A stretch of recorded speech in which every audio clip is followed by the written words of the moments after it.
கர்த்தர் நாமத்துக்கு மகிமை உண்டாவதாக. இந்நாளிலே வெளிப்படுத்தின விசேஷம் 3ஆம் அதிகாரம் 19வது வசனம். வெளிப்படுத்தின விசேஷம் 3ஆம் அதிகாரம் 19வது வசனம். நான் நேசிக்கிறவர்கள் எவர்களோ அவர்களை கடிந்து கொண்டு சிட்சிக்கிறேன். ஆகையால் நீ ஜாக்கிரதையாய் இருந்து மனம் திரும்பு. நான் நேசிக்கிறவர்கள், யார் நேசிக்கிறவர்கள்? தேவனால் நேசிக்கப்பட்டவர்களை அவர் கடிந்து கொண்டு சிட்சிக்கிறார். அவர்கள் ஜாக்கிரதையாய் இருந்து மனம் திரும்பு. இப்ப சிட்சை என்று இங்க சொல்வோமானால் ஒரு சோதனை, இல்ல ஒரு பரீட்சை, இல்ல அவங்க கடிந்து கொள்ளுதல், அதாவது நம்மள சரிப்படுத்துதல். இப்படியாக தேவன் விரும்புகிற காரியம், அவர் யாரை நேசிக்கிறாரோ அவர்களை தேவன் என்ன பண்றாருங்களா? சிட்சிக்கிறாருங்க. இதுதான் சொல்லப்பட்டிருக்கு எபிரேயர் 12ஆம் அதிகாரம் 5வது வசனத்துல. அன்றியும் என் மகனே, கர்த்தருடைய சிட்சையை அற்பமாக எண்ணாதே, அவரால் கடிந்து கொள்ளப்படும் போது சோர்ந்து போகாதே. அப்ப கர்த்தருடைய சிட்சை, நமக்கு ஆசீர்வாதங்களை மட்டுமே நம்ம எல்லா நாளும் விரும்ப முடியாது. சில காரியங்கள் வரும்பொழுது நம்ம என்ன நினைக்கிறோம்? ஐயோ ஆண்டவரே, என்னை ஏன் இவ்வளவு சோதிக்கிறீங்க அப்படின்னு சொல்லிட்டு ஒரு கேள்வி கேட்கிறோம். நமக்கு வியாதி வரும்போதோ, இல்ல கஷ்டம் வரும்போதோ, இல்ல கவலைகள் நம்மளை சூழ்ந்து கொள்ளும் போதோ இப்படியான ஒரு காரியங்கள் நம்முடைய வாயிலிருந்து வெளிப்படுகிறது. ஆனால் இந்நாளில் ஆண்டவர் சொல்லுகிற காரியம், அந்த சிற்சையை நீ அற்பமா எண்ண வேண்டாம். அது சிற்சிக்கிறது யார் என்று பார்ப்போமானால், தேவன் யாரை நேசிக்கிறாரோ அவர்களையே அவர் சிற்சிக்கிறார். 6வது வசனத்துல, கர்த்தர் எவனிடத்தில் அன்பு கூறுகிறாரோ அவனை அவர் சிருஷ்டித்து தாம் சேர்த்து கொள்ளுகிற எந்த மகனையும் தண்டிக்கிறார். அப்ப யாரிடத்துல அதிகமா அவர் அன்பு கூறுறாரோ அவங்களதான் அவர் என்ன பண்றாரு? சிட்சிக்கிறார். அவங்களதான் என்ன பண்றாரு? சீர்படுத்தணும், அவங்கள ஒரு ஒழுங்குபடுத்தணும். அப்ப அவருடைய கடிந்து கொள்ளுதலை நம்ம என்ன பண்ணணும்? ஏற்றுக்கொள்ளும் பொழுது அவர் யார் அதிகமா அவர் யாரை நேசிக்கிறாரோ அவங்களிடத்துல அவருடைய சிட்சையை அவர் என்ன பண்றாருங்களா? நிலைநிறுத்துகிறாராம். 7வது வசனம், நீங்கள் சிட்சையை சகிக்கிறவர்களாய் இருந்தால் தேவன் உங்களை புத்திரராக எண்ணி நடத்துகிறார். யாரு நம்மள கண்டிப்பாங்க? நம்ம மீது ஒரு உரிமை உள்ளவங்க, ரொம்ப அன்பா இருக்கிறவங்க, நம்ம தாயோ தகப்பனோ என்ன பண்ணுவாங்க? நம்மள ஒரு சரியான வழியில போகாம தவறான வழிகள்ல நம்ம நடக்கும் பொழுதோ, இது சரி இது தவறு அப்படின்னு சொல்லி நம்மள என்ன பண்ணுவாங்க? அதை கண்டித்து உணர்த்துவார்கள். அப்படியாக தேவன் நம்ம என்ன பண்றாருங்களா? புத்திரராய் எண்ணி நடத்துகிறார்களாம். அப்ப தகப்பன் சிட்சியாத புத்திரன் உண்டோ? ஒரு தகப்பன் கண்டிக்காத ஒரு மகனோ மகளோ எப்படி வளருவாங்க? அவங்க ஒரு ஒழுங்கின்மையா வளருவாங்க. அப்ப இப்படியாக தேவன் நம்மளை அவருடைய பிள்ளைகளாக தெரிந்து கொண்ட பொழுதுல இருந்தே நம்மளை அவர் சிட்சிக்கிறார். அது 8வது வசனம், எல்லோரும் கிடைக்கும் சிட்சையை உங்களுக்கு கிடையாதிருந்தால் நீங்கள் புத்திரராய் இராமல் வேசி பிள்ளைகளாய் இருப்பீர்களே அப்படின்னு சொல்றார். ஏன்னா இந்த சிட்சையை நம்ம அறியாம இருந்தா, இந்த கடிந்து கொள்ளுதலை நம்ம அறியாம போகும்பொழுது நமக்கு பலவிதமான பாவ காரியங்கள் நமக்குள்ளா என்ன பண்ணுங்களா? நுழைஞ்சிடும் அப்படின்னு வேத வசனம் சொல்லுகிறது. அப்ப ஆண்டவருடைய பிள்ளைகளாகிய நமக்கு ஒரு சிட்சை வரும்பொழுது, சோதனை வரும்பொழுது அவர் என்ன பண்றாரு? அவருடைய பிள்ளைகளாய் நம்மளை அவரு பாதுகாத்து பலப்படுத்தி நம்மளை ஸ்திரப்படுத்தி அந்த சிட்சையினால் நம்மளை கண்டித்து உணர்த்தி பாவ உலகத்துக்குள்ளாய் நாம மாட்டிக்கொள்ளாதபடி நம்மை மீட்டெடுப்பவராய் காணப்படுறார். அதான் சொல்ற, அவர் யாரை அவர் நேசிக்கிறாரோ அவர்களை மாத்திரமே அவர் என்ன பண்றாரா? சிட்சிக்கிறாருங்க. அப்ப உலக வாழ்க்கையில் பலப்பட்டவர்கள் நம்மளுடைய பரிசுத்த வேதாகமத்தில் அநேக பேர் உண்டு. வேதாகமத்துல பார்க்கும் பொழுது எபிரேயர் 11ஆம் அதிகாரம் 33வது வசனத்துல இருந்து பார்த்தோமானால், எபிரேயர் 11ஆம் அதிகாரம் 33வது வசனம், ஆண்டவரை விசுவாசித்து அவர் என்னெல்லாம் அற்புதங்கள் செய்தாரோ அதையெல்லாம் பெற்று கொண்டவர்கள் எப்படியாய் சிர்ச்சிக்கப்பட்டாங்க அப்படின்னு பார்ப்போம். முதலாவது ஆசீர்வாதத்தை பார்க்க வேண்டாம், சிற்சையை பார்க்கலாம். எபிரேயர் 11ஆம் அதிகாரம் 36வது வசனம், அதாவது வேறு சிலர் நிந்தைகளையும் அடிகளையும் கட்டுகளையும் காவலையும் அனுபவித்தார்கள். 37வது வசனம், அவர்கள் கல் எறியுண்டார்கள், வாளால் அறுப்புண்டார்கள், பரீட்சை பார்க்கப்பட்டார்கள், பட்டயத்தினாலே வெட்டப்பட்டார்கள், மரித்தார்கள். செம்மறியாடு தோள்களையும் வெள்ளாட்டு தோள்களையும் போர்த்தி கொண்டு திரிந்து குரவையும் உபத்திரவத்தையும் துன்பத்தையும் அனுபவித்தார்கள். ஆனா கடைசி வசனத்துல இவ்வளோ துன்பங்களை அனுபவித்தவங்களுக்கு ஆண்டவர் ஒரு வாக்குத்தத்த வசனம் கொடுத்திருக்கிறார். 40வது வசனத்துல, அவர்கள் நன்மை அல்லாமல் பூரணராகாதபடிக்கு விசேஷித்த நன்மையானதொன்றை தேவன் நமக்கென்று முன்னதாக நியமித்திருந்தார். அப்ப இதெல்லாம் காட்டிலும் விசேஷித்த நன்மையானதொன்றை தேவன் அவர்களுக்கு நியமித்திருந்தார்.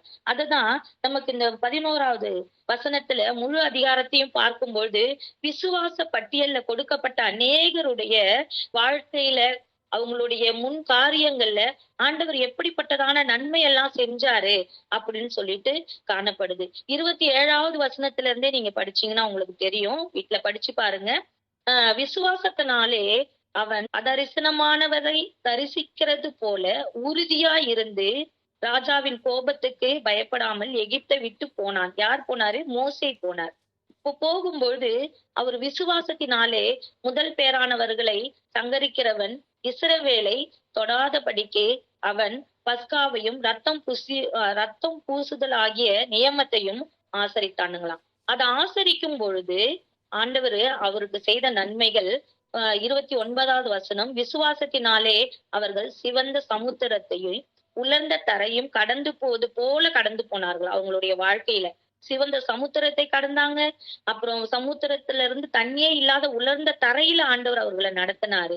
அப்படி எகிப்திலிருந்து அவர் புறப்பட்ட பொழுது அவர்களுடைய விசுவாசம் எப்படியாய் பெருகினதோ அதற்போல அவர்களை ஆண்டவர் ஆசீர்வதித்தார்.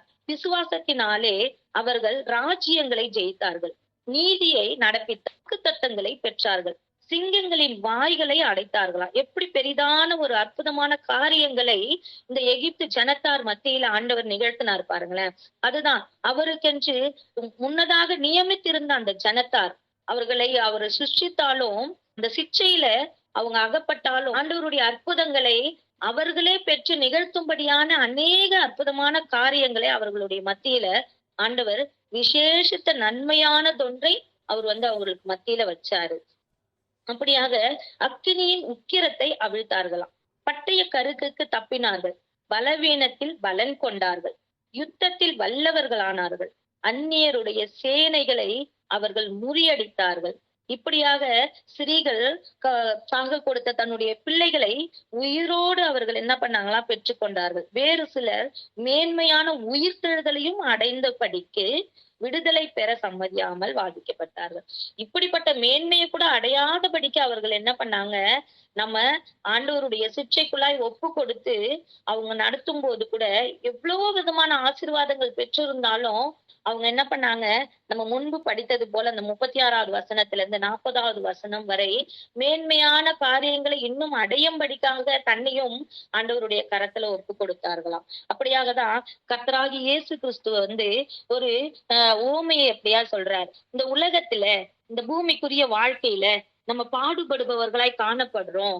அந்த பாடுகளோட போகும் பொழுது நமக்கு எப்படிப்பட்டதான உபத்திரவங்கள்லாம் இருக்கு. அந்த உபத்திரவத்துல இருந்து அவங்க பரலோகத்துக்கு போகும் பொழுது எப்படியாய் அவர்கள் தேற்றப்படுறாங்க அப்படின்றத பரிசேயரிடத்துல ஒரு ஊமையான ஒரு காரியத்தை அவர் உணர்த்துகிறார். லூக்கா 16ஆம் அதிகாரம் 19வது வசனத்துல இருந்து பார்ப்போம். ஒரு ஐஸ்வர்யமான மனுஷன் ஒருத்தவன் இருந்தான். அவன் விலையேற பெற்ற வஸ்திரத்தை உடுத்தினவனா இருந்தான், பெரிய பணக்காரரா இருந்தான். ஆனா அவனுடைய வாசல்ல பாத்தீங்கன்னா லாசருன்னு கூடிய ஒரு பிச்சைக்காரன் படுத்துட்டு இருந்தான். அவனுடைய வியாதி 20வது வசனத்துல ஒரு தரித்திரனும் இருந்தான். அதாவது லாசரு என்னும் பேர் கொண்ட ஒரு தரித்திரனும் இருந்தான். அவன் பருக்கள் நிறைந்தவனாய் அந்த ஐஸ்வர்யானுடைய வாசல் அருகே கிடந்தான். அப்ப அந்த வாசல் அருகே ஒரு தரித்திரனும் இருக்கிறான், அந்த ஐஸ்வர்யவானும் அந்த கூடாரத்துல இருக்கிறான். அந்த தரித்திரனுக்கு வீடு இல்ல, அவனுக்கு உடுத்திக்க வஸ்திரம் இல்ல, உண்ண உணவு இல்ல. இந்த ஐஸ்வர்யவானுடைய அந்த மேஜையில இருந்து விழக்கூடிய அந்த துணிக்கை ஏதாவது மீந்ததை எடுத்துட்டு அவர் வாசல்ல போடும்பொழுது அதை அவன் உண்டு அவன் என்ன பண்ணா, தன்னுடைய பசியை ஆற்றி கொண்டான். இப்படியா இருக்கும்போது இருவரும் மரித்து போனார்கள். 2 பேருமே மரிக்கிறாங்க. அப்படி மரிக்கும் பொழுது ஐஸ்வர்யவான் எங்க போனான்னு பாத்தீங்கன்னா பாதாளத்துக்கு கொண்டு போகப்பட்டான். ஆனால் லாசருவோ ஆபிரகாமுடைய மடியிலே கிடந்தார். அப்ப இந்த ஐஸ்வர்யவான் பாதாளத்துக்கு போகும்பொழுது கண்ணை அவனை ஏறெடுத்து பாக்குறான். பார்க்கும்போது அந்த வாசற்படியிலே கடந்த அந்த லாசரு, அவனுடைய பெயர் தான் இங்க கொடுக்கப்பட்டிருக்கு. ஐஸ்வர்யனோட பேருக்கு அங்க கொடுக்கப்படல. ஆனா லாசருடைய பெயர் கொடுக்கப்பட்டிருக்கு. அவன் பாதாளத்திலே வேதனைப்படுகிற பொழுது தன் கண்களை ஏறெடுத்து தூரத்திலே ஆபிரகாமையும் அவன் மடியிலே லாசருவையும் கண்டான். அப்பொழுது ஐஸ்வர்யவான் கேக்குறான், தகப்பனாகிய ஆபிரகாமே, நீர் எனக்கு இறங்கி லாசருவின் விரலின் நுனியை தண்ணீரில் தோய்த்து என் நாவை குளிர பண்ணும்படி அவனை அனுப்ப வேண்டும் அப்படின்னு சொல்றான். எங்க அனுப்பணும்? பாதாளத்துக்கு லாசருடைய விரலில் இருக்கிற அந்த விரல்ல இருக்கிற அந்த தண்ணியை துவைத்து எனக்கு தண்ணி கொடுக்கும்படியா நீங்க பாதாளத்துக்கு லாசருவை அனுப்புங்க அப்படின்னு சொல்றாரு. அவர் ஐஸ்வர்யவான வாழ்ந்த காலத்துல அந்த வாசல் அருகே இருந்த லாசருவை திரும்பி கூட பார்க்கல. அவன் வஸ்திரம் இல்லாம இருந்தானா, உணவில்லாம இருந்தானா, அப்படி எப்படி இருந்தான்னு கூட அவர் திரும்பி பார்க்கல. ஆனா பாதாளத்துக்கு போனதுக்கு அப்புறம் அந்த லாசருடைய கரத்துல இருக்கிற தண்ணீர், ஒரு துளி தண்ணீர் எனக்கு கிடைக்குமா ஆபிரகாமே அப்படின்னு கேக்குறாராம் ஐஸ்வர்யவான்.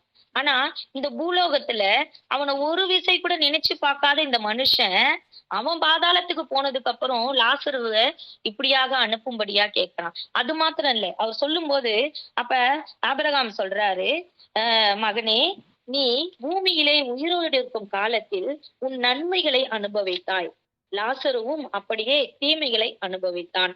அதை நினைத்துக்கொள். ஞாபகமுற்றார். நீ இதை நினைத்துக்கொள். அவனை நீ திரும்பி கூட பார்க்கல, அவனுக்கு ஒரு வஸ்திரம் கொடுக்கல, ஒரு நாள் கூட நீ சாப்பிட்ட உணவு கொடுக்கல, உனக்கு மீந்ததுலதான் கொடுத்த. அவனோட பருக்கள் நாய்கள் நக்கிற அளவுக்கு அவன் படுத்து கிடந்தான். அப்ப கூட அவனுக்கு ஒரு கிழிந்த ஒரு வஸ்திரத்தை கூட அவனை போத்திக்கிறதுக்கு கூட நீ கொடுக்கல. ஆனா இப்பொழுதோ அவன் பரலோகத்தில் தேற்றப்படுகிறான். யாரு? லாசரு பரலோகத்துல தேற்றப்படுறான். அவன் பூமியில என்னத்தை அனுபவித்தான் பாருங்களேன், தீமைகளை அனுபவித்தான். ஆனா இப்ப பரலோகத்துல தேற்றப்படுறான் அப்படின்னு. அப்ப ஐஸ்வர்யவான் மிகுந்து கண்ணீரோடு துக்கத்தோடு ஒரு வார்த்தை சொல்றாரு. அப்பொழுது ஐஸ்வர்யவான் சொல்றாரு, அப்பொழுது அவன், அப்படியானால் தகப்பனே, எனக்கு 5 சகோதரர்கள் உண்டு, அவர்களுக்கு வேதனை உள்ள இந்த இடத்துக்கு வராதபடி. எந்த இடத்துக்கு? பாதாளத்துக்கு. பேய்களே அந்த பாதாளத்துக்கு போக பயந்து, ஆண்டவரே எங்களை ஏன் இந்த பாதாளத்துக்கு அனுப்புனீங்க அப்படின்னு கேட்ட ஒரு இடத்துக்கு ஐஸ்வர்யவான் போயிட்டாரு. அப்ப அவர் படக்கூடிய வேதனை எப்படிப்பட்டதா இருக்கும் யோசிச்சு பாருங்களேன். ஆனா அவர் சொல்றாரு, அப்ப இந்த வேதனைய என்னுடைய சகோதரர்கள் படாதபடி அவர்களுக்கு என்ன பண்ணுங்க, நீங்க அவங்க இந்த இடத்து பாதாளத்துக்கு வராதபடி அவன் போய், யார் போய்? லாசரு போய் அவர்களுக்கு சாட்சியாக அறிவிக்கும் பொருட்டு நீர் அவனை என் தகப்பன் வீட்டுக்கு அனுப்பும்படி உம்மை வேண்டிக் கொள்கிறேன். எங்க போய் விண்ணப்பம் பண்றாரு பாருங்க. இவர் பாதாளத்துல போனதுக்கு அப்புறம் என்னுடைய தகப்பன் வீட்டுல இருக்கிற என்னுடைய சகோதரனோ, என்னுடைய உடன் பிறந்தவர்களோ, என்னுடைய குடும்பத்தாரோ இந்த பாதாளத்துக்கு இனி வரக்கூடாது. நல்ல ஒரு ஜெபம் தான், நல்ல ஒரு அவர் கேட்கிற வரம் தான். அது தவறு கிடையாது. ஆனா அவருக்கு லாசருவை திரும்பி கூட பார்க்காத ஒரு நிலைமையில ஐஸ்வர்யவானா வாழ்ந்த பொழுது அதை நினைக்கல. ஆனா பாதாளத்துக்கு போனதுக்கு அப்புறம் இப்படியா சொல்றாரு, இனி இந்த பாதாளத்துக்கு யாரும் வரக்கூடாது, என்னுடைய குடும்பத்தார் வரக்கூடாது, நான் படக்கூடிய இந்த கஷ்டத்தை அவங்க படக்கூடாது அப்படின்னு சொல்லிட்டு நினைக்கிறாரு. அப்ப ஆபிரகாம் அவனை நோக்கி, அவர்களுக்கு மோசேயும் தீர்க்கதரிசிகளும் உண்டு, அவர்களுக்கு அவர்கள் செவி கொடுக்கட்டும் என்றான். அப்ப மோசேயும் தீர்க்கதரிசிகளும் சொல்லும் போது கூட செவி கொடுக்காம போனவர்கள் இந்த பூமிக்குரிய வாழ்க்கையில இருக்காங்க. அதுல ஆபிரகாமும் ஒருத்தரா எண்ணப்பட்டிருக்கலாம். அதனாலதான் அவர் சொல்றாரு, மரித்த லாசருவை திரும்ப நீங்க அனுப்புங்க அப்படின்னு சொல்லிட்டு. இன்னைக்கு கூட சொல்லப்பட்டது, வாசல்கள் அடைக்கப்பட்டது, எனக்கு ஒருவரும் திறப்பதற்கு இல்லையே என்று சொல்லி நம்ம ஆராதனை வேளையில் பார்த்தோம். ஆனா இன்னைக்கு லாசரு ஆபிரகாமுடைய மடியில காணப்படுறார். அப்ப அந்த பரலோக வாசல் திறக்கப்பட்டிருக்கு.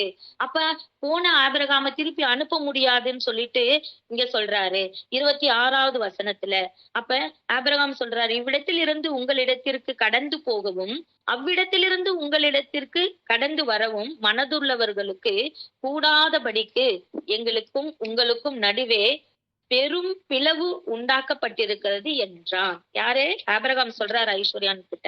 இங்க இருந்து பூமியில இருந்து ஒருத்தவன் மேல வந்தாலும் இல்ல, அவங்களே திருப்பி அனுப்ப முடியாத அளவுக்கு பெரும் பிளவு காணப்படுகிறது. அப்ப பூலோகத்துக்கும் பரலோகத்திற்கும் இடையில ஒரு பெரும் பிளவு காணப்படுகிறது. அந்த பிளவு உடைக்கப்பட வேண்டுமானால் நம்ம உயிரோடு இருக்கும் காலத்திலேயே நம்மளுடைய ரட்சிப்பை நம்ம பெற்றுக்கொண்டது போல அந்த பிளவு அது எப்பொழுது அது பிளக்கும், அதுல எப்ப அவங்களை எல்லாரும் நம்மளுடைய ஜனத்தா வாரிக்கொண்டு போவார்கள் நமக்கு தெரியாது. ஏன்னா திருடன் வருவது போல ஆண்டவர் வருவார் ஒரு நாள். வரும்பொழுது பட போகிறவர்கள் யார் என்று நமக்கு தெரியாது. ஆனாலும் இந்த பூமியில இருக்கும் பொழுதே அந்த லாசுருவை போல துன்பப்பட்டாலும் வேதனைப்பட்டாலும் அவன் படுக்கையில இருக்கும் போதெல்லாம் என்ன நினைச்சிருப்பான், ஆண்டவரே எனக்கு இன்னைக்கு பசி தீர்க்க ஒரு ஆகாரம் கிடைக்காதா, எனக்கு இந்த ஜீவன் போகும் வரைக்கும் ஆண்டவரே எனக்கு என்னுடைய வயிற்று பசியை போக்க அவருடைய துணிக்கைகளாவது நமக்கு கிடைக்காதா, என்னுடைய பருக்களை நாய்கள் நக்கும்போது இந்த வஸ்திரமாவது கிடைக்காதா, அப்படியெல்லாம் ஒவ்வொரு நாளும் விண்ணப்பத்தை ஏறெடுத்து கொண்டே இருந்திருக்கலாம். அதனால கூட அவர் என்ன பண்ணிருக்கலாம், இங்க துன்பப்பட்டாலும் லாசரு என்ன பண்றாரு, ஆபிரகாமின் மடியில தேற்றப்படுறாரு. அப்படியாக ஒரு தேற்றருவாள நம்ம மத்தியில வருவாரு.